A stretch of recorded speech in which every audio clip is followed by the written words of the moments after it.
Good morning, good night, good evening, wherever you're tuning in from. This is Tasemere, your host with the Blackout live from New York, and I have a very special guest that you guys already see on the screen, Charlie O'Donnell, and I'm just going to give a brief little introduction about what today's segment is all about. So I know that we all have been hearing about VCs, angel investors. How can we tap into that market for our businesses? And I thought it would be best to just talk to someone that is a decision maker themselves to get these answers. And so Charlie O'Donnell is the sole partner and founder of Brooklyn Bridge Ventures that makes seed and pre-seed investments for the first was the first venture firm located in Brooklyn, New York. This is also where he was born. Brooklyn Bridge Ventures was in the first round of the Hungryroot Clubhouse, amongst others. And he has so much information, rich information, that I'm sure he can share with us today. So thank you so much, Charlie, for being a part of today's segment. No problem. Thanks for having me. So can we just jump right in? How did you even get into VC funding? What was that journey like for you? Yeah, sure. So just to set a little bit of a context, VCs generally invest other people's money, and angel investors usually invest their own money. So VCs do put some of their own money into their funds, but for the most part, they are investment managers of other people's capital.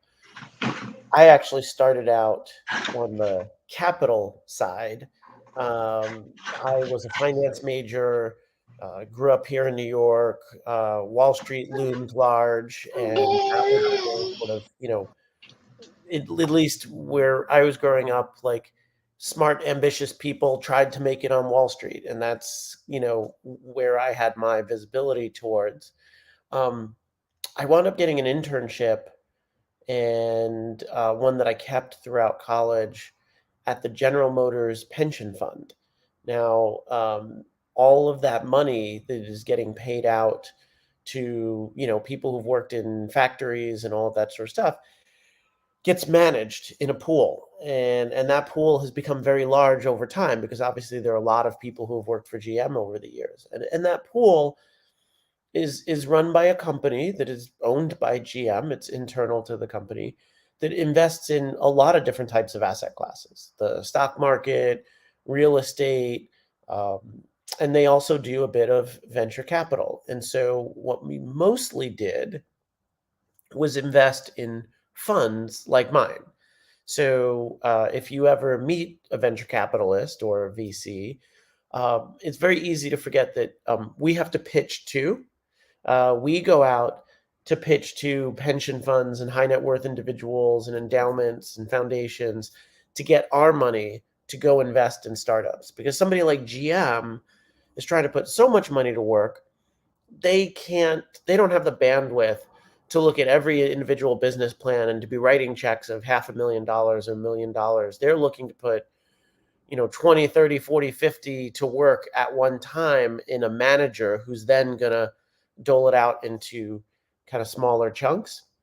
So I worked there for a bit. I got pitched by a New York-based venture capital firm called Union Square Ventures way back in 2004, which didn't seem like a long time ago, but now it does.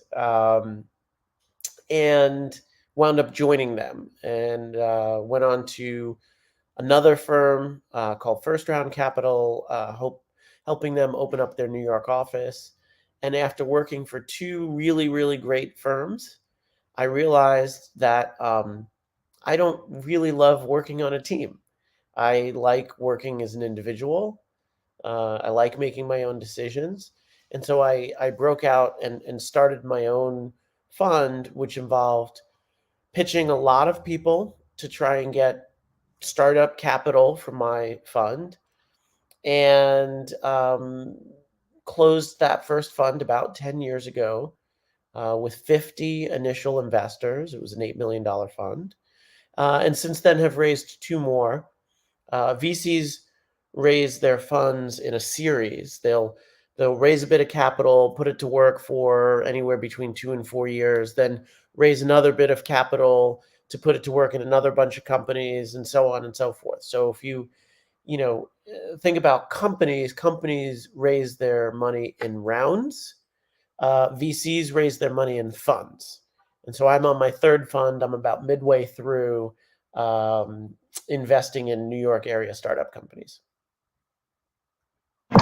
Thank you for that background and context, because I think that VC funding for most people is something that is really new for them, and a new sort of vocabulary.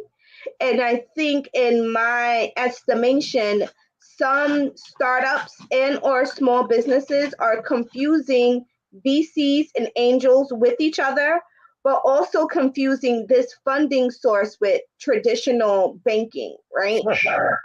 And so I think that that was really helpful to just give an overview of what VC funding is, and also why some businesses might not be poised for VCs yet, because you guys have to also, make some metrics on why you're investing in certain companies and have some sort of estimation around how successful that company can be, because you also have to go out and pitch as well. So you need your portfolio to be really strong.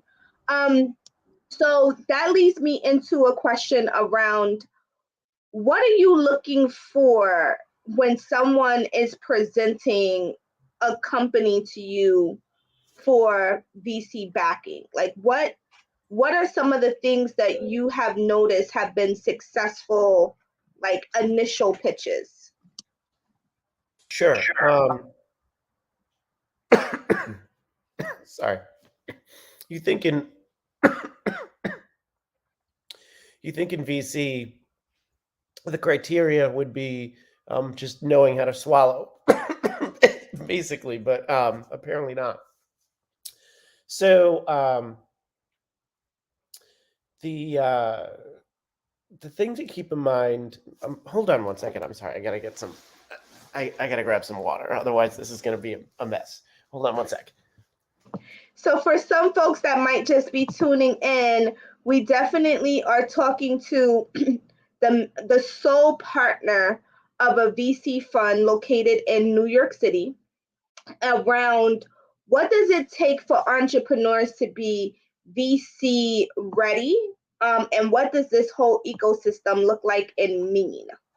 Okay, so pro tip: anytime you hop on an interview, you gotta have a glass of water sitting next to you. That's just for the future. So what do people look for? So I think the way to think about investing is that somebody is signing up for, it's like buying a ticket to the future. It's not a reward for the past. So many people approach pitching an investor, telling them all about what they've done previously, what they've accomplished, like what level they've gotten up to. And the reality is, that's good, because it proves that you're capable of doing the kind of things that you say you're going to do. But it's the things you're going to do in the future part that's really the most important, right? So you could take 2 businesses, right? Let's just take 2 burger joints, right? And they both make really good burgers, and they both launched around the same time, and they both have lots of customers, and they have revenues, and they're making money and all of that sort of stuff, right? They look equal to each other, except that one of them has no plans to expand to other locations. The owner is content to run it profitably. He's able to pay for him or herself, family, employees, all that sort of stuff. Very popular little, kind of local place, right? And the other place is the first location of Shake Shack, right? Those two companies have very different futures ahead of them, right? And should be seeking very different capital. But on paper, at one time, Shake Shack looked like any other burger joint that just had one location, right? Here's our location, it's just making some money, and that's it, right? So the real big difference is like, where are you going with this thing, right? So you're pitching a plan that says, well, we plan to open another one here, another one here, another one here, and this is what we think our revenues will be, as evidenced by the one we did before, right? So that's where you bring in the stuff you've accomplished. Hey, our plan is to go hire a bunch of really good people. Hey, look at the people we just hired here. That's an example of what we can do if we had more capital to grow. And I think like far too many people get caught in the past because they feel like venture capital is something you earn through accomplishment, and it really, like 80 to 90% of it is all about like, where do you plan to take this thing? So what I'm looking for is actually a really good plan, and it also has to be like a plan of a certain size. There's something that people refer to as VC math, and I'll give you sort of my quick, kind of VC math. So I raised roughly about $15 million in capital. My investors have the expectation of getting at least 2 times their money back, if not 3 or 4 or 5, right? So somebody sitting here might be thinking, oh, I could definitely get you double your money back. But see, that's actually not enough, because I'm backing PowerPoints and prototypes and companies that, despite the fact that the entrepreneur tries really hard and works really hard, they might fail. In fact, there's a very high failure rate. 50% of the companies that I invest in will go out of business, right? And it's not because of a bad decision, whatever. It's just because getting something off the ground from scratch, especially in like complex technology and all that sort of stuff, it's just really hard. And sometimes it doesn't work out, right? Or sometimes you open up something and a pandemic happens, and then you struggle during that period of time, right? And so for every company that doesn't make it, for the whole portfolio to equal 2x, right? Somebody else has to do 4x, because it's got to average 2, right? And even the ones that do return something, right? Some of them we just get our money back, right? So what it means is the potential that I have to see is way more than 2x or 4x or 5x. It's got to be 10, 15, 20. And what it means is, for a company to return the kind of money to really like make the whole fund a good fund, we got to be talking about a company that's doing $100 million in revenue one day. Not tomorrow, not the next day, but 7, 8, 9 years from now, and have a plan to do that over time. And it's not a promise to do that over time. It's a plan. It's a best guess. It's a very well researched guess. It's a very thoughtful guess. Sometimes it happens, sometimes it doesn't, right? But that's what I have to see. Somebody's got to come to me and says, yes, I believe that this can one day be a $100 million revenue company. And oh, by the way, my fund in the venture capital world, $15 million might sound like a lot. It is a lot to me, is relatively small in the grand scheme of venture capital funds. So you've got funds out there that says, hey, I wouldn't invest in this company unless I could see it doing $200 million one day, or 300, or being an IPO candidate on the stock market, right? Do your research. When you look at companies that are IPOs and how much revenue they're doing per quarter, they're doing $100 million of revenue a quarter, right? And so that is the size and the scale of the plan that people are looking for when they're thinking about venture. What I heard a lot was vision, like being a visionary. And I think that that is an easy term to use, but most entrepreneurs are not visionary. They think that they are, but they are really replicating something that already exists without any imagination for what this can look like, and almost like playing it safe, right? And what I heard was that to be attractive, you have to think big, because you have to be able to have the proof of that you can complete this task, but that is not enough, right? Like, you also have to be willing to push the envelope, and how far are you willing to imagine what this can look like and what that spin is going to say. And I think that that's really helpful, because I think that, to me, that's also the difference between an entrepreneur and a founder. Like, I feel like entrepreneurs sometimes are just busy working, so they're like employees in their business. And founders are like, where's the next trend going to be? What can I predict? And how do I strategically position myself to be that place, that marketplace for X, or that um, reimagination of X, because I know that this is where the future is likely going to take us.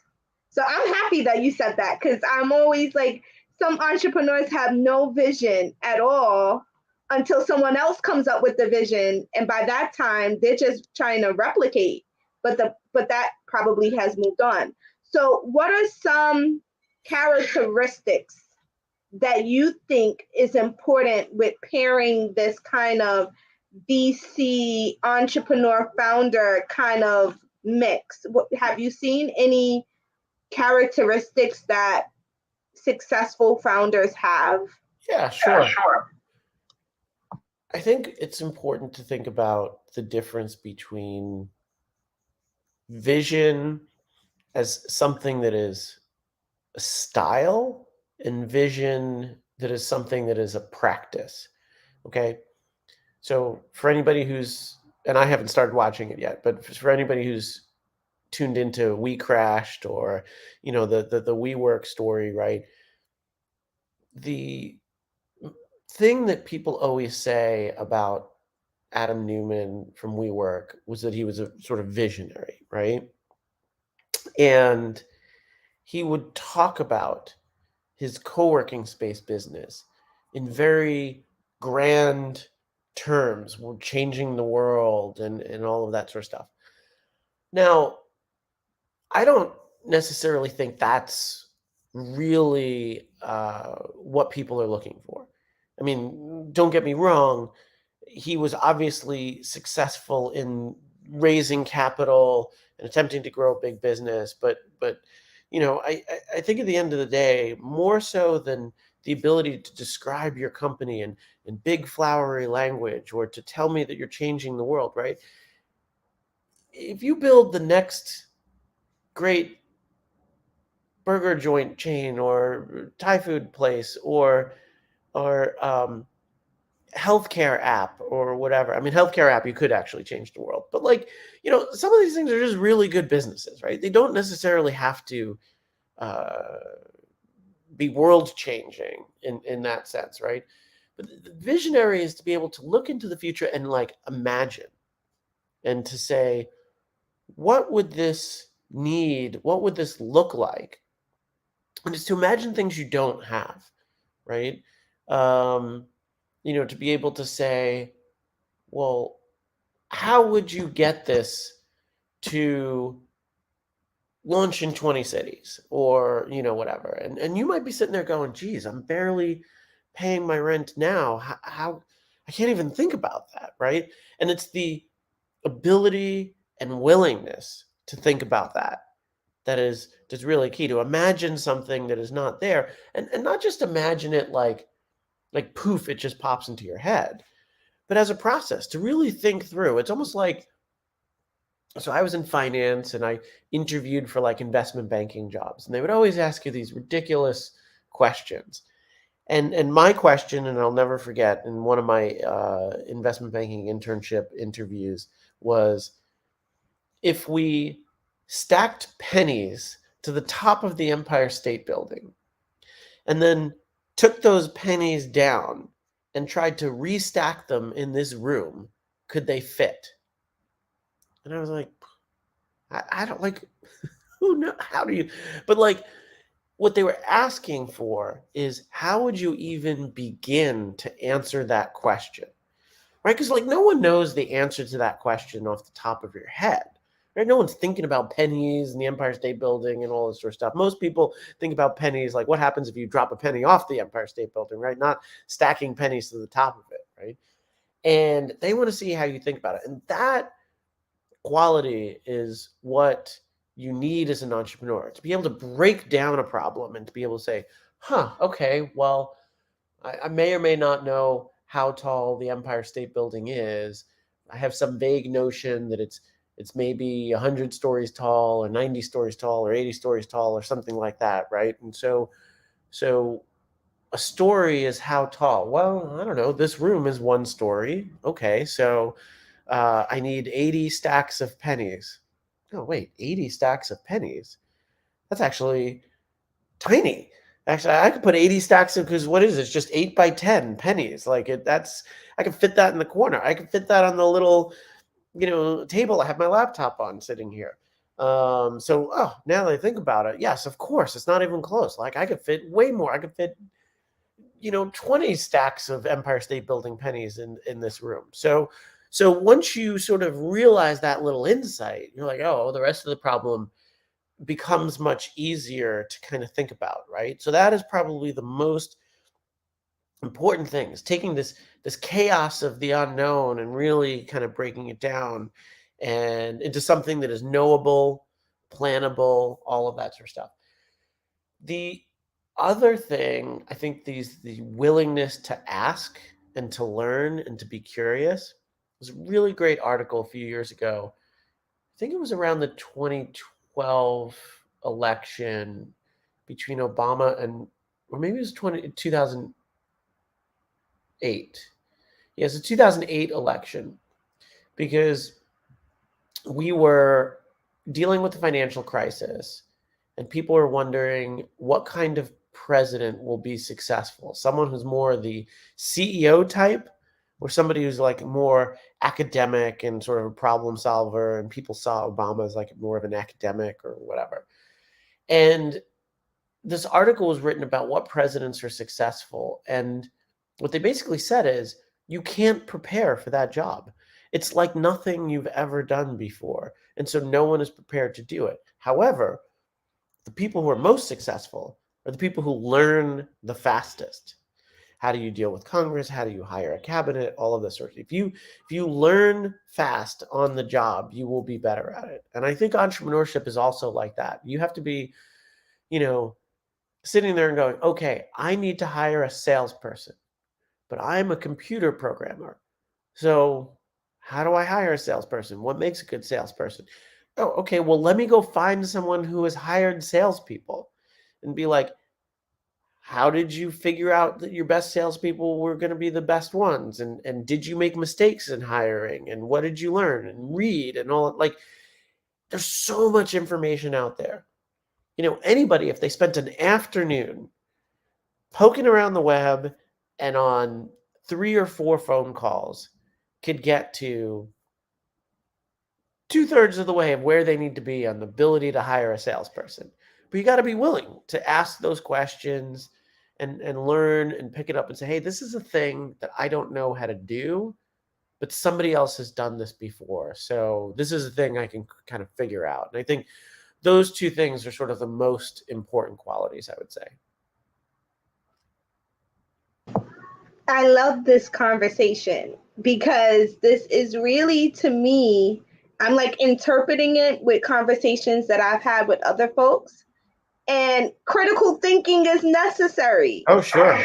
And I feel that somehow we have drifted away from having hard critical thinking problem solving abilities, and it has morphed into more charisma personality kind of things, right? And so people, in my estimation, That's just not controversial. That's in society. they feel like because I present well, or because I look really nice, or because I can command a room, like all of these are like really great skills, right? Like I went to X school, I have X degree, I've done X, but that doesn't mean that you can think, right? That could potentially mean that you have the ability to regurgitate information in a way that sounds like it answers that question. But it's something different when you feel like you can get to the same answer by non-traditional ways. Like I'm going to sit here and think and be creative around how do I solve X problem that works for me, is a whole nother mind blow of a thing, because that almost means that you're willing to do the work to try to find the answer, and even if you don't get to the answer, you've gotten a lot of information that will inform or change another part of what it is that you want to do. And so those are conversations that I've had with folks around, like, we ventured away from being critical thinkers. We ventured away from finding solutions to challenges or navigating. We ventured away from networking in a manner that makes sense, right? Like some folks are just like, I'm gonna just add all these folks on LinkedIn, and I'm just gonna send all these emails, or I'm just going to show up to this event and just hand out my business card, and therefore I've networked, right? But missing that relationship building piece in there, and it's just like a whole soup that I think I'm learning from this interview that makes some folks a little bit more successful at pitching to VCs than other folks. You know, it's interesting. You mentioned the school thing, and I think what happens in certain settings is that two things. One is being in certain settings, top tier schools, top tier companies, all of that sort of stuff, um, gives you a view into how other people are doing it, and you you get a sense of what is possible. And um, I think level setting is very hard, right? Because you don't know the lengths at which other people are going to try and get something off the ground. And there's levels, I think, where somebody would be willing to do something if they just knew that that was a thing that people did, right? And so, for example, you might not have the money to get a full e-commerce site built or something, right? I mean, now it's become much easier with things like Shopify and all of that sort of stuff. But years ago, it used to, take a fair amount of programming and all of that sort of stuff, right? And sometimes you'd say to founders, well, why don't you just set up a form where if people wanted to transact with you, they could input their credit card information? And somebody say, well, yeah, but I don't have the money to build a whole site. It's like, no, but you can build a form, and you can see whether or not they would be willing to give you their credit card information as a test. And people will be like, oh, you can do that?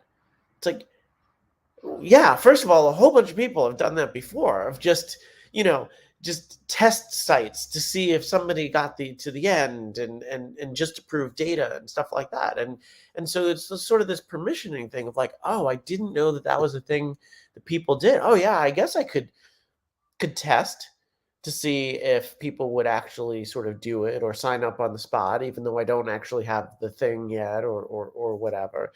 And I think the other thing is certain resume things give people the confidence that somebody might want to talk to them.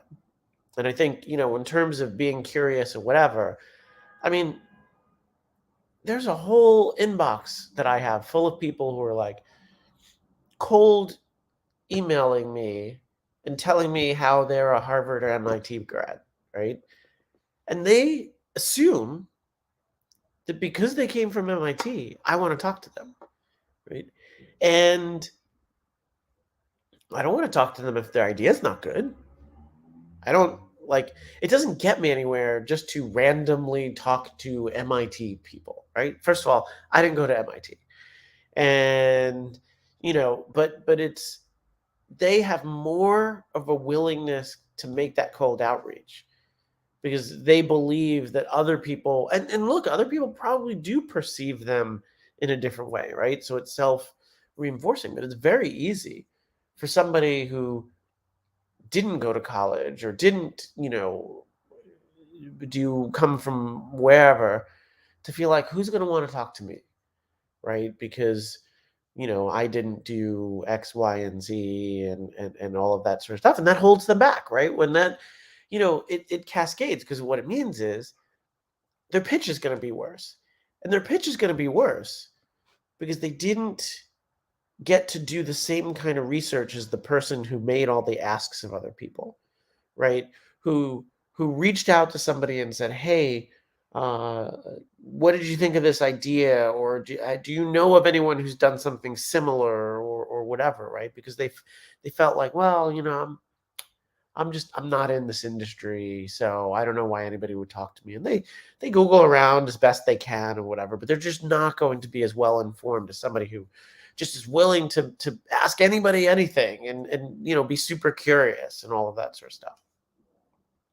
I agree with that. I mean, I didn't go to top tier schools, but what I did do was always had a confidence that I could figure something out.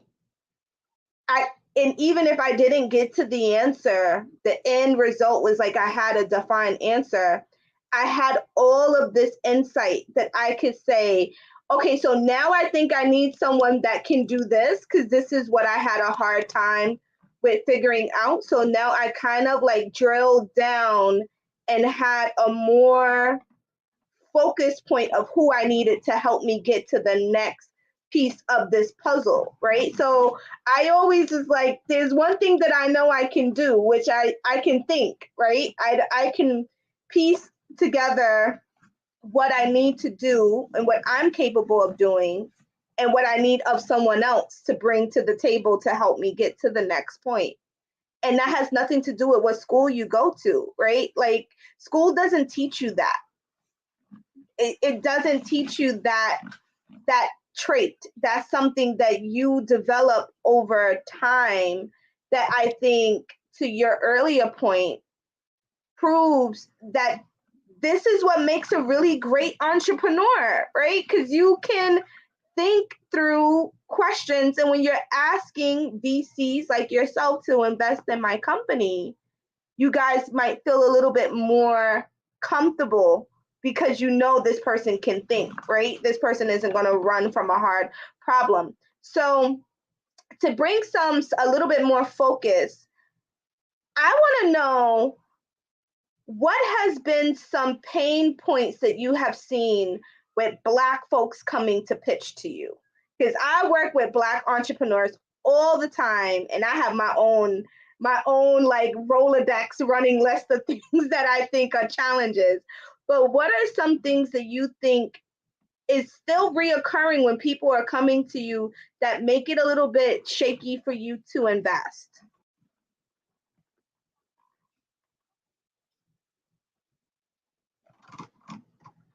You're on mute, Charlie. Sorry, we had some street noise. I didn't want to interrupt you with it, but so just provide a context. I have backed 1, 2, 3, 4, 5, 6. I'm losing count. 6 Black founders, and I think the thing that I notice about and what's fascinating to me is people, I think in general, who are anybody else besides straight white guy, look for signals of acceptance, right? Before I go and pitch somebody, I want to understand whether I'm going to get taken seriously. So let me go see who they backed before. Let me go see what statements they've made. Let me go check out Twitter or whatever, because I don't want to go through somewhere where I'm not going to be taken seriously. As a straight white guy, that doesn't even cross my mind, right? It is an implicit assumption that, somebody's going to take me seriously. And if they don't, that's their problem. It's not mine. And so what winds up happening is if you wind up backing Black founders, it inevitably changed what your deal flow looks like, because more Black founders will come and pitch you. And it changes your network. And because the other thing is everybody's network looks like themselves, right? I know more bald white guys than beards than you do. And so, it changes your network. And I think that the biggest difference that I notice is that I think the assumption going into a pitch, whether you're a Black founder or really, any underrepresented founder in venture, is that it's so hard to get funding. And they look at the numbers, right? The results, what percentage of funding goes to Black founders. And they just assume that it's so hard that it's better to ask for less. And, because it's hard enough to get $1 million, so I should only ask for 500K. And that is the biggest mistake you can make. Because two things. One is, I have a big issue with looking at results numbers and assuming that that's going to be your result, right? Because first of all, everyone's looking at those results numbers. And if everyone thinks that that's going to be their result, then fewer people will pitch. And if fewer people are pitching, that's going to reinforce the result, right? So I was thinking about it like, if somebody, attempts to drive to a crowded place, right? And people say, you're never going to get a spot there. It's going to be so crowded. Well, yeah, but if that's what everybody thinks, then maybe people won't be bringing their cars there, and there might be a spot, right? You never know, right? And so, and there are lots of instances where I've showed up at stuff where I thought was going to be super busy, and it turns out to be surprisingly empty because everyone was thinking the same thing. The problem is when you pitch for less, two things happen. It signals for lack of ambition, smaller plan, right? Because you can just do less with less. There's some people who don't wind up doing anything with more, but it is, you're just going to be able to hire less people. You're going to be able to hire less salespeople, less, you're going to have less product progress, less sales progress, right? And so what you're able to pitch is just smaller, right? And so what I try to do, to remember to do, is to turn it back to the entrepreneur and say, listen, you're coming in, you're only asking for 500K, which, by the way, is still a lot of money. Would you not know what to do with $1 million or $1.5 million or 2 million? And all of a sudden, that confidence game changes, right? And whether it's a Black founder or anybody else, they say, oh, I totally know what I would do with $1 million. I was like, well, why aren't you pitching for $1 million then? They say, well, the stats, only less than 1% of money goes to Black founders and all of that sort of stuff. I said, yeah, well, based on your ask, maybe part of the issue is because they're asking for less, right? Some white guy comes in here and he's got a PowerPoint, there's no product, and he's like, yeah, I'm going to need $5 million to build this out, right? And he doesn't even blink to ask for that, right? And so, and that, by the way, is the majority of who's pitching, who's making that ask, right? So we get into this mode of VCs and say, of immediately taking things down. Whoa, slow your roll. $5 million. What would you do with 3? What would you do with 2? Right? So when a Black founder comes in and is asking for 500K, our initial assumption is that, whoa, slow your roll thing, because that's what we do to all founders, right? All founders are asking for crazy numbers and crazy things and all of that sort of stuff. So if we're in this kind of takedown mode, right, it's like a shift of behavior to be like, wait, what would you do with more? We don't normally ask that question, and we're not used to it. And by the way, VCs need to get used to it, right? Because lots of different people have lots of different approaches to pitching. And I think that's something that's on us as VCs that we need to change, that we need to be able to say, when such and such founder comes in asking for $10 million on a prototype with nothing, we should be willing to take that down. But when some founder has a genuinely good idea and is just trying to ask for 250K, that we should be building them up and saying, I don't know, looks like this thing is already working. You know, what would you do with a $2 million round? Because, by the way, you have more than the last person who came in here. The last person who came in here was asking for $4 million, right? So we should be able to do both things, I think, at the same time. So how does someone prepare for VC pitching? Do they just go online and look people up and send them a deck? Or like, how would you even know where to start if you wanted to look for VCs to back your idea? So VCs have made themselves much, much more available than they ever have before. And that is partially because of the change of where startups come from. If you think back to like when venture capital started in like the late 60s, early 70s, the only places where technology was being built was like Stanford, MIT, like just very limited number of places. Why? Because technology was built in a room full of computers that cost millions of dollars to buy and you know, to even get exposure, right? There's this interesting story of, you know, how maybe Bill Gates and Steve Jobs weren't as special as everybody thought they were. It just happened to be that they were born in a year that meant that as like early college students, they were some of the first people to get access to computers, right? If you were born 2 years before them, you would have been, you know, too early, and 2 years after them, you would have been falling behind. So there's a certain aspect to exposure that happens.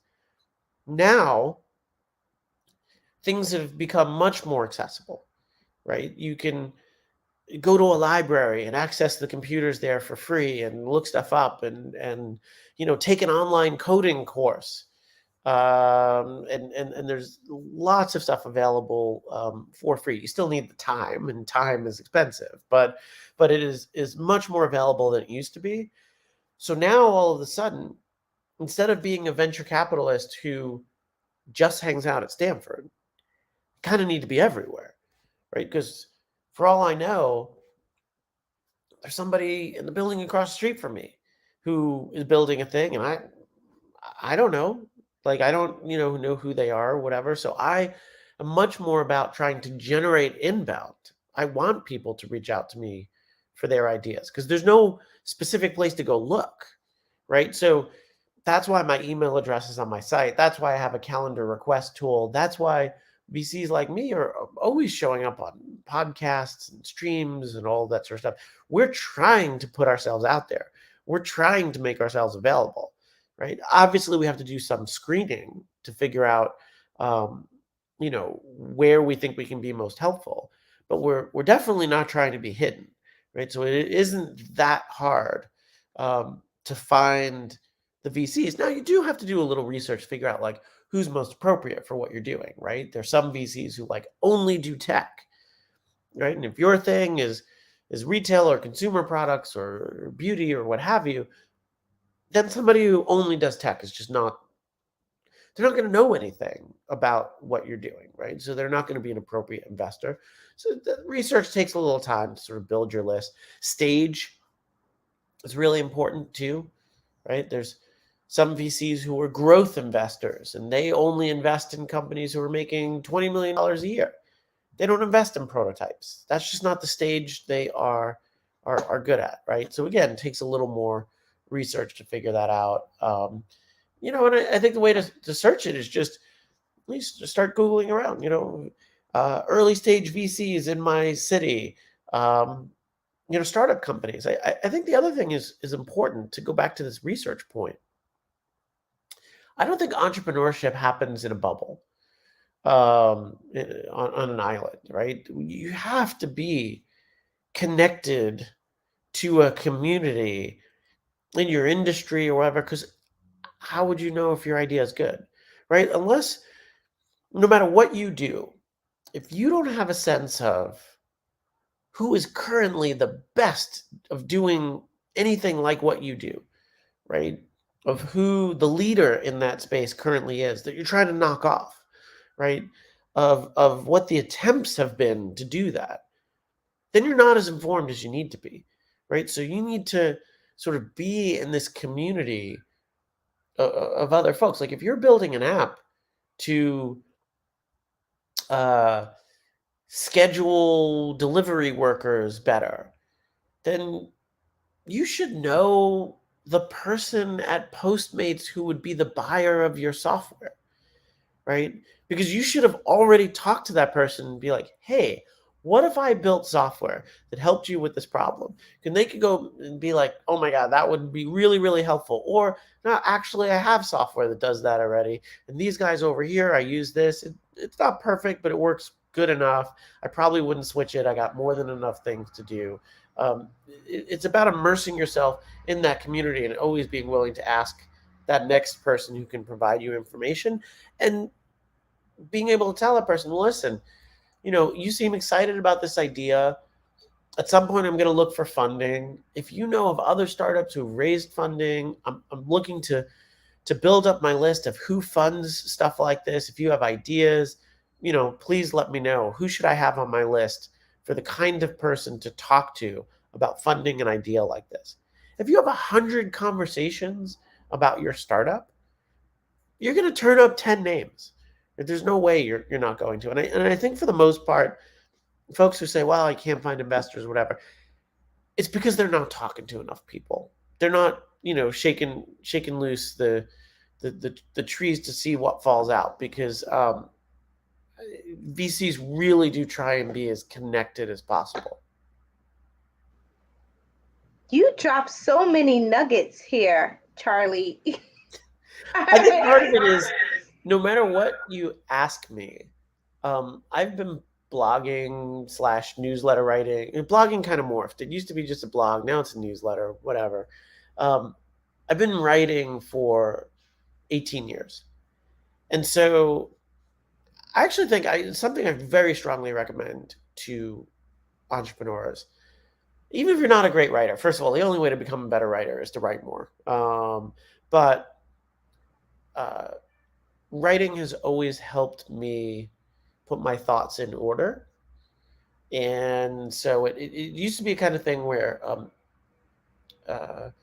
alumni from my school or students from my school would reach out and they'd ask me questions. And they'd always ask the same question: how do I get an internship? All that sort of stuff. And I started recording the answers that I would give them in a document. And, then somebody comes along and asks the question slightly differently.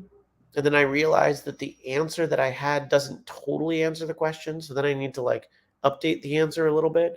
And the process of writing forces you to make sense of what's sloshing around in your brain.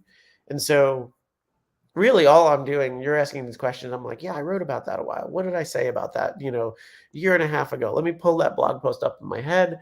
I know how that paragraph should sound because I've rewritten it 4 times over. And, sounds really polished now, but it took me all night to write that paragraph at the time. This was an amazing, amazing interview. I learned so much about VCs. Last week, I actually talked to someone in mergers, acquisition, and franchising. Oh, cool. Which was an attorney that focused on that, which was whoa, this ecosystem is so large. And so what I usually tell folks is when you say business development or business, you got to break that down, because there's so many different like entry points that require certain types of understanding, and things change over time.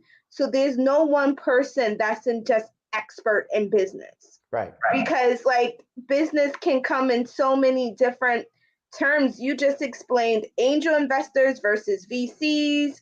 You know, that's a whole chapter in itself. That's totally different than if you're looking to go to a bank, you're looking to do like straight crowdfunding. You know, just funding itself is like a whole series of books. So I feel like my knowledge has like increased 10 times about venture capitalists and what people should be doing to be prepared. Do you have any advice, like a couple words of advice for entrepreneurs who might be just fast forwarding on this interview later on that you want to leave them with? Yeah, I would say don't get intimidated. Don't worry about screwing up.